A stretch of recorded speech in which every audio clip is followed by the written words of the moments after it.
Hey Dad, will the factory break the price down for me? Why is that Yeah. important? What is your motive? I want to know how much everything costs. What's stopping the factory from not telling you the truth about every individual price component? Small manufacturers will not like to tell small retailers exactly how much profit they're making. Therefore, they won't want to tell you that the fabric is only costing them $1.50 when you think it's costing $1.60. Because that extra 10 cents is their profit. So whatever they do, the factory will always put a little bit extra on everything.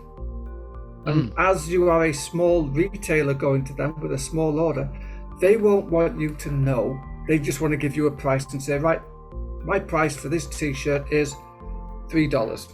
If you do get a detailed price breakdown, then all of a sudden you're looking at a lot of work of having to go over every single component and doing the homework yourself to double check. They tell you the button cost 3 cents and you're like, man, I think I can get it for 1.5 cents.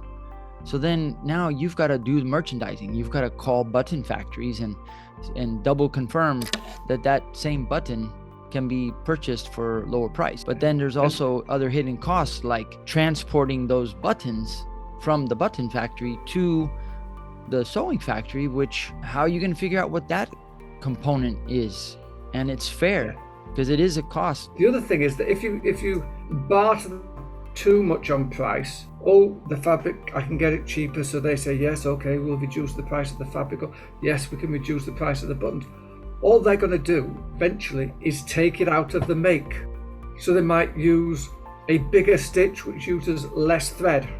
They will find another way of eking out that extra bit of money, that extra profit for them. The bottom line is you've got to know what the right price is before you go into the negotiation. If it's your first time to the game, you've got to just accept whatever price they give you because you've got no reference. Correct. You might go back to them once and say, look, I think that's a bit high. Is there anything you can do? And they might knock 2, 3, 5% off because they'll have built that in. They'll have built in a little bit to knock off so that you feel happy and they can feel happy. That's a good point. So don't accept the first price because they've built in extra.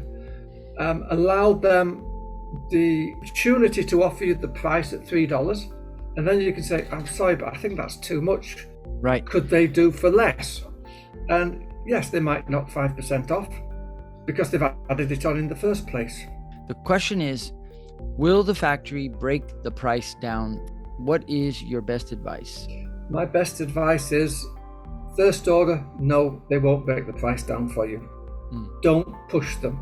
Don't insist upon them doing it, otherwise you won't place the order, because they won't. They'll walk away. After you've done 2 or 3 orders with them and you've started to get a relationship with them, you know the boss knows you, you know the factory manager, you talk to them, then they'll start to open up to you about their costume and they'll start to let you know a little bit about them, and you will start to have more power on the negotiation side. And the key thing is, as we said before, pay them on time. So if you want to have power going into the negotiation, let's say it's the first time you've ever done it, or you're working with a brand new factory, is you need to know your target price, and your target price is based on your retail price and the markup that you need to hit.